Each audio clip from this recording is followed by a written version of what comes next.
저희를 하나님보다 조금 못하게 만드시며 모든 만물을 다스리게 복 주신 창조의 아버지 하나님, 그리고 저희로 인하여 즐거워하시며 그 기쁨을 이기지 못하시는 은혜와 사랑의 하나님, 이 시간 저희들 우리를 위하여 내어주신 당신의 독생자 주 예수 그리스도의 이름으로 이 시간 모여 예배합니다. 성령으로 임하시고 주장하시고 인도하시어서 하나님 홀로 영광을 받으시옵소서. 성부 성자 성령께 세세 무궁토록 영광이 있을지이다. 아멘. 오늘 주시는 하나님의 말씀 함께 듣습니다. 시편 104장 말씀입니다. 내 영혼아 여호와를 송축하라. 여호와 나의 하나님이여, 주는 심히 강대하시며 존귀와 근위를 입으셨나이다. 주께서 옷을 입은 같이 빛을 입으시며 하늘을 휘장같이 치시며 물에 자기 누각의 들보를 엎으시며 구름으로 자기 수레를 삼으시고 바람 날개로 다니시며 바람으로 자기 사자를 삼으시며 하염으로 자기 사역자를 삼으시며 땅의 기초를 두사 영원히 요동치 않게 하셨나이다. 나의 평생에 여호와께 노래하며 나의 생존할 동안 내 하나님을 찬양하리로다. 나의 묵상을 가상히 여기시기를 바라나니 나는 여호와로 인하여 즐거워하리로다. 죄인을 땅에서 소멸하시며 악인을 다시 잊지 못하게 하실지로다. 내 영혼아 여호와를 송축하라. 할렐루야. 2차 대전 중에 독일의 그 로켓 개발을 담당했던 그 닥터 폰 브라운이라는 분이 계십니다. 그 역사를 제가 조금 보았는데 전쟁이 조금만 더 오래됐어도 큰일 날 뻔했더라고요. 히틀러가 로켓을 개발을 해서 시험에 성공을 하고 영국으로 발사하기 직전에 전쟁이 끝났습니다. 그런데 그 일을 담당했던 이 담당자가 전쟁이 끝난 다음에 미국으로 이주를 해서 미국의 로켓 개발 프로그램을 주도하게 됩니다. 그리고 이분 덕분에 달나라에 보낸 로켓을 쏘아보낸 세턴 5라는 로켓을 개발하게 이룹니다. 그 나사의 우주 프로그램을 만드는데 주도적인 역할을 한 분입니다. 얼마나 훌륭한 과학자인지요. 그런데 이분이 이런 말씀을 했다고 그래요. 우주의 신비를, 우주의 법칙을 살펴보고 이해할수록 이 우주를 누군가가 분명히 설계하고 디자인했다는 것을 부정할 수 없게 된다. 우주를 공부하고 이해할수록 분명히 누군가 만든 손길이 있다라고 얘기를 했답니다. 반면에 1987년에 그 루이지애나에서 진화론과 창조론이 공립학교에서 논쟁거리가 됐습니다. 그런데 미국 국립과학원이 루이지애나 법정에서 진화론을 옹호하면서 한 이야기가 이런 이야기가 있습니다. 학교에서 창조를 가르쳐서는 안 된다. 왜냐하면 창조론이라는 것은 과학의 기본적인 법칙을 무시하기 때문이다. 왜냐하면 과학이라는 것은 자연 법칙에 근거해서 설명하는 것이기 때문이다 라고 얘기를 했습니다. 똑같은 지구에 살고 똑같은 하늘 아래 살아도 이렇게 다른 생각을 하게 되는 것입니다. 여러분, 컴퓨터가 어떻게 만들어졌습니까?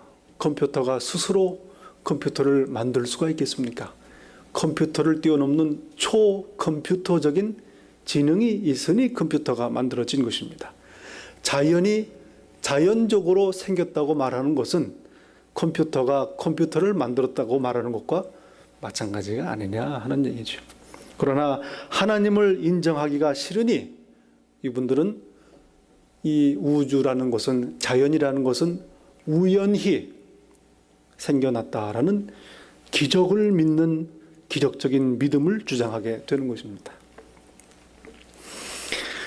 자연을 바라보면서 모든 사람들이 오늘 시편의 다윗처럼 하나님을 발견하지 못하고 하나님을 찬양하지는 않습니다. 그 이유가 무엇일까?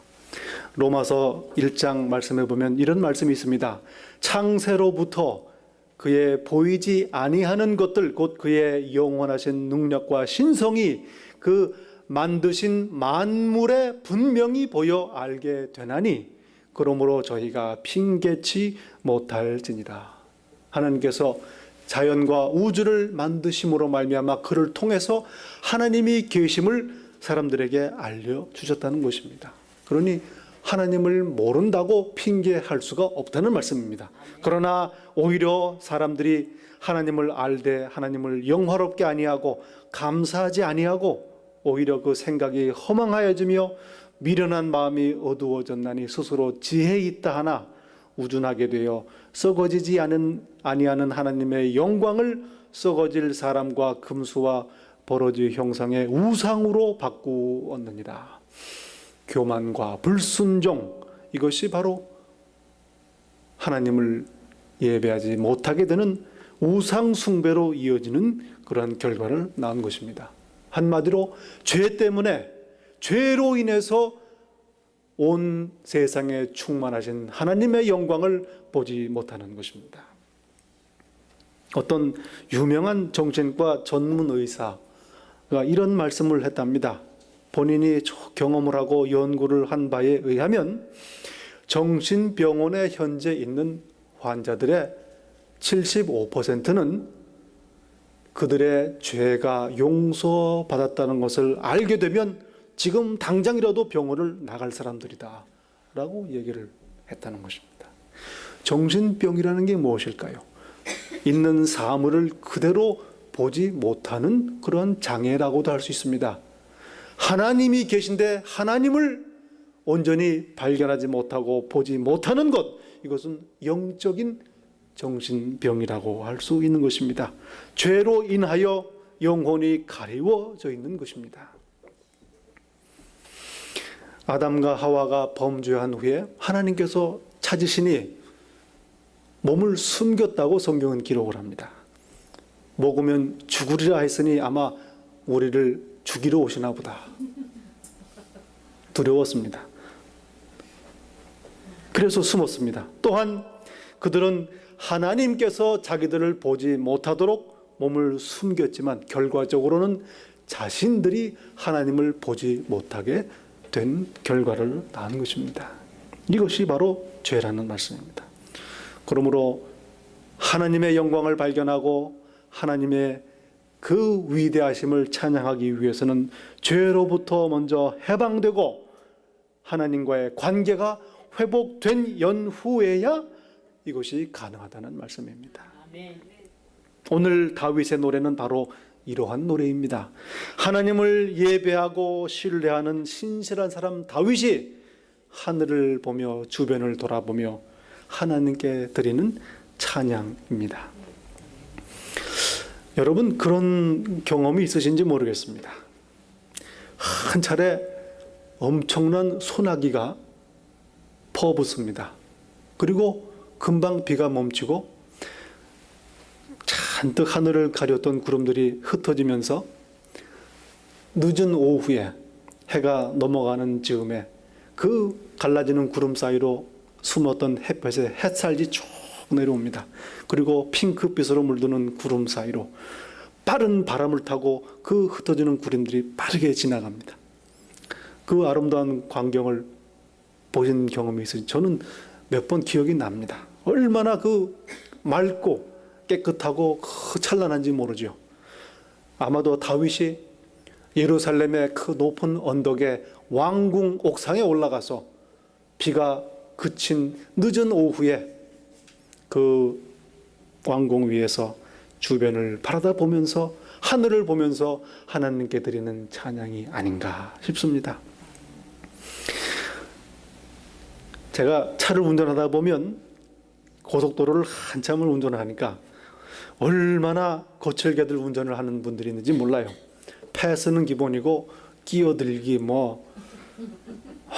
거칠게 운전합니다. 속도들도 빠르고. 그런데 가다가 어느 순간에 갑자기 차들이 아주 질서정연하게 기준 속도를 지키면서 오히려 어떤 차는 속도 이하로 패스도 하지 않고 가는 그런 순간이 있습니다. 모범 운전사들이 모여서 운전하는 경우가 있어요.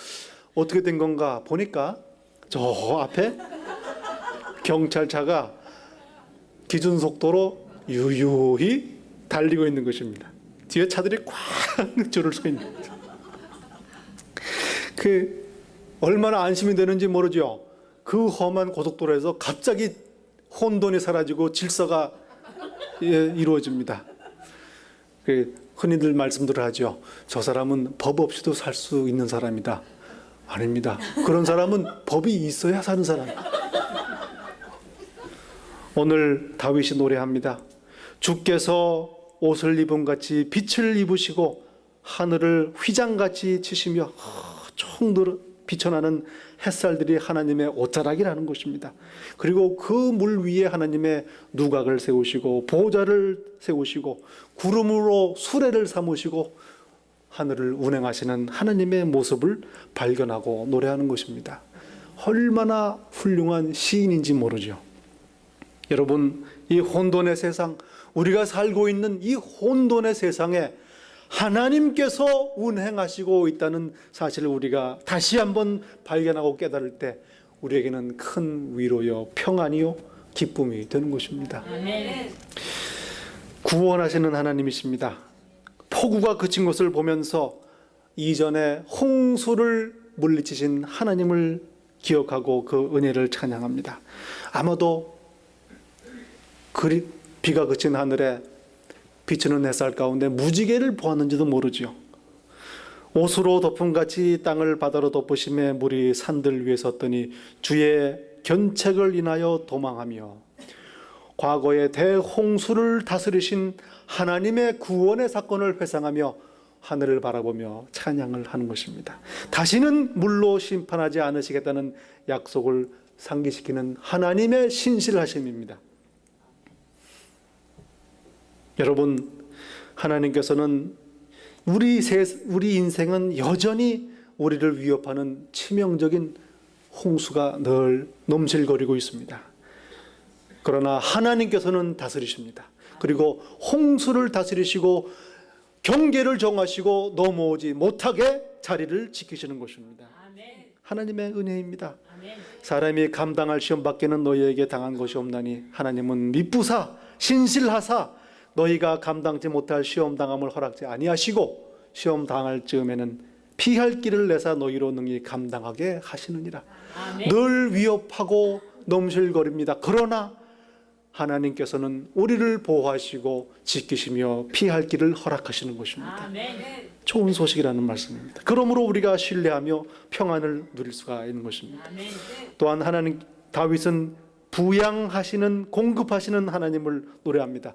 그 파괴적인 홍수를 바꾸어서 샘물로 나게 하시고 짐승들이 마시게 하고 공중의 새가 먹고 가축들이 먹을 풀이 자라게 하고 사람들이 먹을 채소를 자라게 하며 포도를 열게 하고 올리브를 자라게 하며 밀과 보리와 나무 자라게 하시는 하나님의 그 은혜를 찬양하고 있는 것입니다. 아멘. 그리고 모든 들짐승들이 둥지를 틀고 피난처로 삼도록 배려하시는 것입니다. 여러분, 이 세상 지은 세상이 오늘 모습을 유지하고 돌아가는 것은 하나님께서 지금도 부양하시고 공급하시기 때문인 것입니다. 아멘. 우리도 마찬가지입니다. 나의 생명과 나의 안전과 나의 복지 모두가 하나님의 은혜에 달려 있는 것입니다. 아멘. 나를 먹이시고 입히시고 공급하시는 것입니다. 오늘 있다가 내일 아궁이에 던지우는 들풀도 하나님이 이렇게 입히시거늘 하물며 너희일까 보냐. 그러므로 염려하여 이르기를 무엇을 먹을까 무엇을 마실까 무엇을 입을까 하지 말라. 너희는 먼저 그의 나라와 그의 의를 구하라. 그리하면 이 모든 것을 너희에게 더하시리라. 아멘. 하나님의 약속입니다. 공급하시는 하나님의 은혜인 것입니다. 아멘. 또한 다윗은 질서의 하나님을 노래합니다. 아침이 되면 어김없이 점심이 되고, 점심이 지나면 어김없이 해가 지고 저녁이 되고, 계절이 바뀌고 해가 바뀌는 것입니다.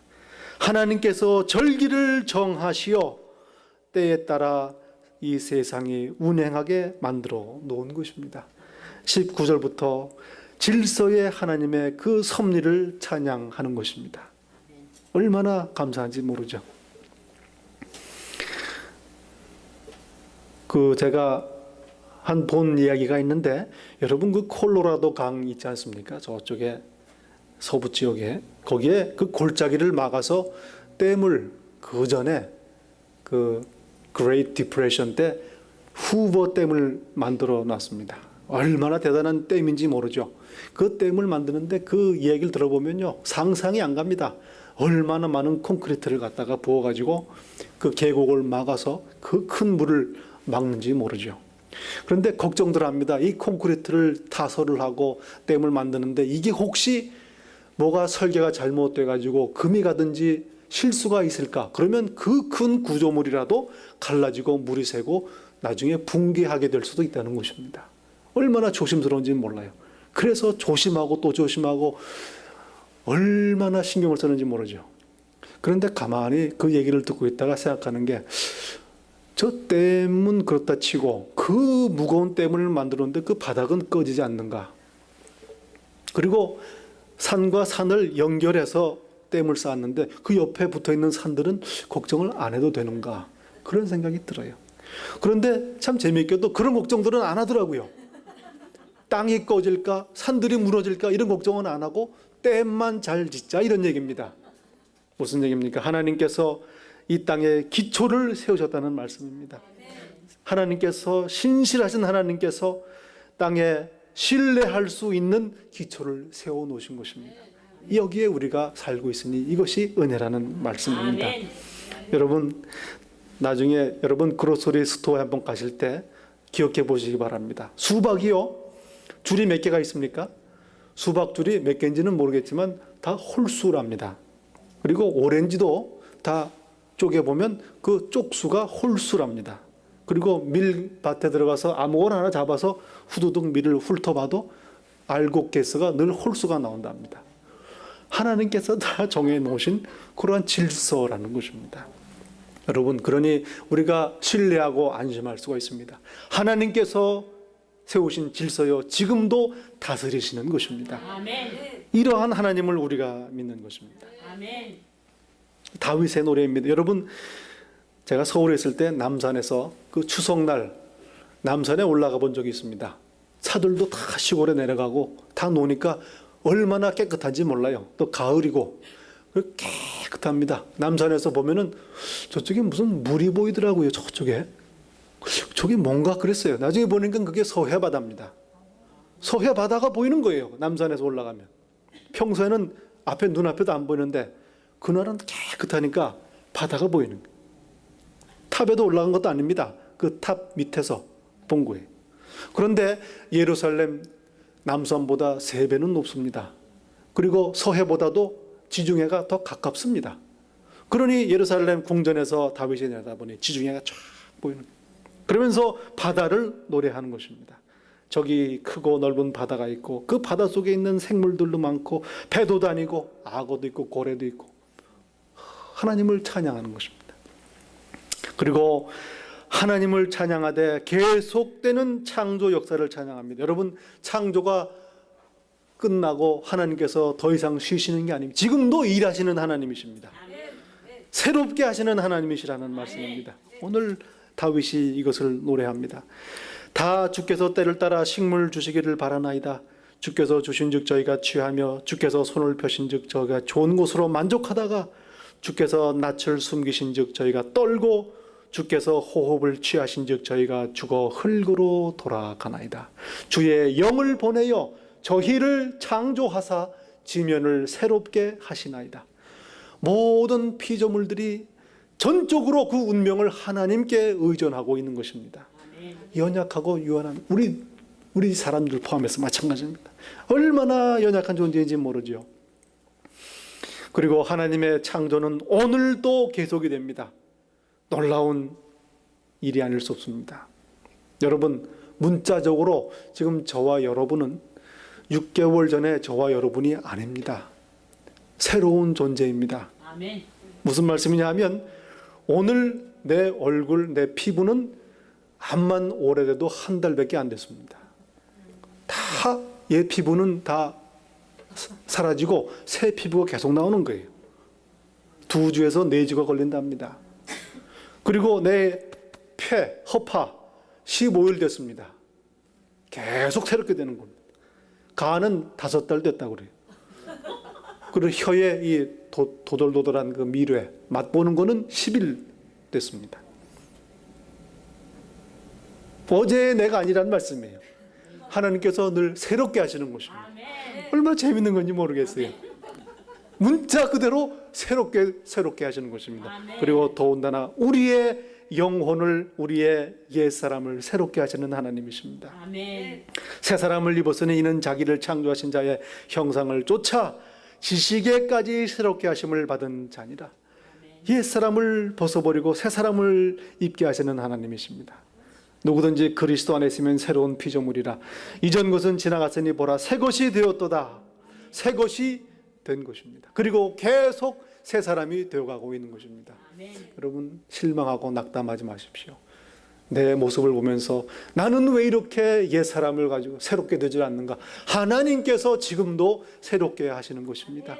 그리고 주변에 사랑하는 분들 너무 안타까워하지 마시기 바랍니다. 하나님께서 새롭게 하시는 날이 되면 그야말로 새로운 피조물로 만드시는 것입니다. 아멘. 기다리고 소망하며 기도하며 하나님을 바라야 될 것입니다. 아멘. 하나님의 능력입니다. 베드로도 새롭게 하셨습니다. 아멘. 그 참 형편없는 베드로를, 예수님 3번이나 부인한 베드로를 새롭게 하셔서 교회를 세우시고 복음을 전하신 것입니다. 바울을 새롭게 하셨습니다. 그리고 저와 여러분을 오늘 또 새롭게 하시는 것입니다. 아멘. 창조의 역사가 계속됩니다. 그리고 마지막 날에 하나님께서는 이 모든 세상을 새롭게 하여 모든 피조물이 더 이상 하나님을 불순종하지 아니하고 예배하도록 하신다는 것입니다. 아멘. 요한계시록의 말씀입니다. 내가 새 하늘과 새 땅을 보니 처음 하늘과 처음 땅이 없어졌고 바다도 다시 있지 않더라. 모두를 새롭게 하시는, 만물을 새롭게 하노라 선포하시는 하나님의 약속이 이루어지게 되는 것입니다. 그날을 소망하는 것입니다. 아멘. 다윗의 모범을 발견합니다. 여러분, 왕입니다. 형편이 괜찮은 것 같아요. 옥상에 올라가서 노래를 부릅니다. 여러분, 다니엘서에 느부갓네살 왕이 나옵니다. 자기의 엄청난 제국을 건설해 놓고 자기 왕궁 옥상에 올라가서 바라보니 얼마나 뿌듯한지 모르지요. 내가 이 큰 바벨론은 내가 능력과 권세로 건설하여 나의 도성을 삼고 이것으로 내 위엄의 영광을 나타낸 것이 아니냐. 얼마나 자랑스러운지 모릅니다. 그러나 오늘 다윗의 모습을 발견하게 됩니다. 이스라엘의 왕이요, 그야말로 모든 주변의 나라들을 다 붙이신 그러한 다스리는 통치자입니다. 그러나 지붕 옥상에 올라가서 주변을 바라볼 때에 나의 능력과 나의 권세를 자랑하는 것이 아니고 하나님을 발견하고 하나님을 찬양하는 것입니다. 아멘. 이것이 우리가 오늘 시편에서 발견하는 신앙의 모범인 것입니다. 아멘. 다윗이 무슨 말씀을 합니까? 놀라운 것입니다. 하나님의 기쁨을 추구합니다. 당신의 행사로 인해 기뻐하소서. 아멘. 참으로 담대한 고백이 아닐 수 없습니다. 얼마나 어떻게 보면 참 맹랑한지 모르지요. 하나님께서 다 지으시고 행하신 일을 보시고 하나님 그걸로 기뻐하소서. 네가 얘기 안 해도 기쁘다. 보시기에 좋았더라 그랬다는 말. 그러나 하나님의 기쁨을 추구하는 그러한 다윗의 신실한 신앙, 엄청난 그러한 하나님에 대한 신앙을 우리가 발견하는 것입니다. 아멘. 하나님의 기쁨을 추구하는 것입니다. 아멘. 한편으로는 자기의 또 모든 나라의 생존과 복지가 하나님의 은혜에 달려 있으니 하나님께서 지금 하시는 일을 계속하소서. 그거 안 하는 날은 이 땅의 마지막 날이 되는 것입니다. 그러니 하나님 하시는 일을 즐거워하시고 계속하소서라고 간구하기도 하는 것입니다. 얼마나 귀한 신앙인지 모릅니다. 또한 죄인들과 악인들의 멸망을 소원합니다. 죄와 악을 없이 하소서라고 35절에 기록을 하고 있는 것입니다. 죄인들의 멸망을 구하는 기도라기보다는 이 세상 사람들이 범죄하는 사람이 없기를 바라는 기도입니다. 모두가 하나님 앞에 나와서 하나님을 예배하고 하나님을 찬양하기를 바라는 소망입니다. 여러분, 이 세상의 죄와 악을 바라볼 때 다윗의 마음을 우리가 품어야 할 것입니다. 아파해야 할 것입니다. 마음에 걸려야 할 것입니다. 뉴스를 보고 신문지상을 보고 참으로 안타까운 그런 뉴스들이 나올 때 얼마나 바드가 되는지 모르죠. 제 얘기도 아닙니다만은 다른 사람 얘기인데도 그렇게 바드가 될 수가 없어요. 도대체 어떻게 이럴 수가 있는가? 오늘 다윗의 노래입니다. 하나님을 찬양하는 도중에 이 세상에 여전히 존재하는 죄와 악에 대해서 아파하며 이 죄와 악을 하나님께서 멸하시기를 간구하시는 것입니다. 여러분, 우리가 기억해야 될 것이 있습니다. 오늘 다윗이 찬양하고 노래하는 이 세상 하늘과 자연 조화 질서는 타락 이후의 세상입니다. 이미 대홍수로 심판을 겪었던 세상입니다. 그리고 짐승들이 밤이 되면 피난처를 찾아야만 하는 세상입니다. 맹수들이 울부짖으며 먹이를 찾아다니기 때문에 그 먹잇감들은 몸을 숨겨야 하는 세상인 것입니다. 그리고 사람은 수고하고 땀을 흘려야 하는 세상이라고 지적을 하고 있습니다. 모든 피조물들이 탄식하는 세상입니다. 여러분, 인간의 타락으로 말미암아 인간만이 저주를 받은 것이 아니고 이 피조물 전체가 저주받고 다 왜곡된 것입니다. 사도 바울은 고백합니다. 피조물에 고대하는 바는 하나님의 아들들에 나타나는 것이라. 피조물이 다 이제까지 함께 탄식하며 함께 고통하는 것을 우리가 아나니. 이 모든 피조물 전체가 인간의 죄로 인하여 함께 탄식하고 있는 것입니다. 바로 이것이 죄와 악이 소멸됨으로 말미암아 하나님의 창조 질서가 회복되기를 바라는 그러한 간절함이 오늘 다윗의 기도에 나타나 있는 것입니다. 얼마나 위대한 신앙인지 모르죠. 하나님의 창조 질서를 회복하소서. 그리고 하나님 기쁨을 받으소서. 위대한 신앙입니다. 그러나 정녕 위대한 신앙은 무엇입니까? 죄와 악이 엄연히 존재하는 이 현실 속에서도 오늘과 같이 주변을 바라보며 하나님을 발견하고 하나님을 찬양한다는 것이 더 위대한 신앙이 아니냐 하는 것입니다.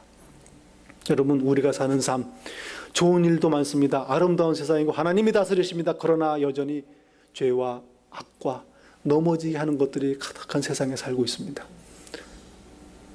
하나님, 이 아름다운 세상에 뭐 이게 이런 게 있습니까? 이런 것 좀 없애주십시오.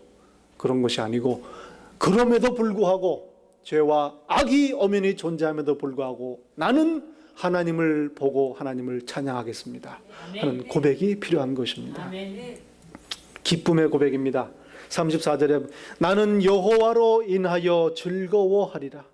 여호와로 인하여 즐거워하리라. 죄와 악이 있어도 하늘을 보고 하나님을 발견하고 자연을 보고 하나님을 발견하고 하나님을 인하여 즐거워하겠나이다 고백합니다. 하박국 선지자의 고백입니다. 무화과 나무가 무성치 못하며 포도나무에 열매가 없으며 감람나무에 소출이 없으며 밭에 식물이 없으며 우리의 양이 없으며 외양간에 소가 없을지라도 나는 여호와로 인하여 즐거워하며 나의 구원의 하나님을 인하여 기뻐하리라 고백합니다. 여러분, 이 말씀을 읽을 때 행여나 무화과 나무가 무성치 아니하고 감람나무도 없고 소도 없고 그런 날이 오더라도 나는 기뻐하겠습니다, 그런 얘기가 아닙니다. 이미 그런 날이 왔습니다. 심판을 당했습니다. 그런 와중에서 하박국 선지자는 하나님께 노래하는 것입니다. 그럼에도 불구하고 나는 여호와 한 분으로 인하여 즐거워하나이다. 아멘. 우리의 고백이 되어야 될 것입니다. 여러분, 하나님은 위대하십니다. 다스리십니다. 새롭게 하십니다. 그런데 그 하나님과 이 땅에 사는 나와 무슨 관계가 있느냐 하는 것입니다. 그 맞닿는 부분이 어디냐 하는 얘기죠. 제가 찬양을 안 해도 하나님은 위대하신 분이요, 다스리시는 분이요, 새롭게 하시는 분이십니다. 나와 하나님의 관계가 닿는 부분이 있어야 되는 게 아닌가 하는 얘기죠. 오늘 이 귀한 하나님과의 접촉점, 그것이 바로 오늘 찬양에서 발견되는 것입니다. 내가 하나님을 찬양합니다. 그러니 하나님 내 묵상을, 찬양을 가상히 여기시고 기뻐하소서. 그리고 나는 그로 인하여 기뻐하겠나이다. 찬양을 통해서 그 크신 하나님과 초라한 내가 만나서 함께 기쁨을 나누게 되는 것입니다. 성경은 찬양의 제사를 말씀합니다. 이러므로 우리가 예수로 말미암아 항상 찬미의 제사를 하나님께 드리자. 그 이름을 증거하는 입술의 열매니라. 시와 찬미와 신령한 노래들로 서로 화답하며 너희의 마음으로 주께 노래하며 찬송하며 범사에 우리 주 예수 그리스도의 이름으로 항상 아버지 하나님께 감사하라. 하나님을 찬양하라는 것입니다. 여러분, 저희가 하나님께 해드릴 게 뭐가 있겠습니까? 가만히 생각하면 그렇지 않습니까? 해드릴 게 뭐가 있겠어요? 내가 기쁜 거는 기쁘지만 하나님이 꼭 필요해서 그 하나님이 그거 받으시면 기뻐할 게 뭐가 있느냐 하는 얘기. 바로 찬양인 것입니다. 아멘. 입술의 열매라고 말합니다. 시편 22편에 말합니다. 이스라엘의 찬송 중에 거하시는 주여, 주는 거룩하시나이다. 하나님이 언제 임하시고 어디에 거하십니까? 이스라엘의 찬송 중에 거한다는 얘기입니다. 내가 노래로 하나님의 이름을 찬송하며 감사함으로 하나님을 광대하시다 하리니 이것이 곧 뿔과 굽이 있는 황소를 드림보다 여호와를 더욱 기쁘시게 함이 될 것이라. 아멘. 제사보다 찬송을 기뻐하시는 하나님이십니다. 아멘. 여러분, 그런 기억이 있으십니까? 식당에 여러분이 함께 가서 음식을 먹는데 음식이 참 맛이 있어요. 맛있어요. 그런데 왜 더 맛있느냐 하면, 여러 집 가면 야, 이거 맛있네. 이거 한번 먹어보십시오. 야, 이거 맛있네. 말을 하면 더 맛있어지는 거예요. 자기가 즐거워하는 것을 칭찬하는 것, 이것이 찬양입니다. 내가 좋아하는 음식이 있더라도 혼자 먹으면 맛이 없어요. 왜냐하면 찬양할 기회가 없기 때문에 그렇습니다. 혼자 먹으면서 이게 맛있다, 이거 이러면 좀 이상해요. 그 찬양이라는 게 무엇입니까? 내가 하나님을 즐거워하고 신뢰하고 기뻐하더라도 그것을 고백할 때에 기쁨이 되는 것입니다. 그래서 C.S. 루이스라는 분은 이렇게 말합니다. 우리가 즐거워하는 것을 칭찬할 때, 찬양할 때 비로소 우리의 즐거움이 온전하게 된다. 얼마나 맞는 말씀인지 몰라요. 하나님을 찬송하는 것, 하나님도 즐거워하시고 기뻐하시지만 그 무엇보다도 나의 기쁨이 온전케 되는 것입니다. 찬송하시길 바랍니다. 하나님을 찬양해야 됩니다. 주변이 어렵고 현실이 어둡고 위협이 존재하고 죄와 악이 창궐할지라도 그 안에서 하나님을 찬송할 때에 나의 기쁨이 온전하게 되는 것입니다. 나의 평생에 여호와께 노래하며 나의 생존한 동안 내 하나님을 찬양하리로다. 나는 여호와로 인하여 즐거워하리로다. 내 평생에 부르는 노래입니다. 같이 기도하겠습니다. 찬송 중에 거하시는 하나님 아버지, 저희 입술의 열매를 드려 하나님을 찬송하게 하시어 하나님께 영광 돌릴 뿐 아니라 여호와로 인하여 나의 기쁨을 온전케 하소서. 예수 이름으로 기도하옵나이다. 아멘.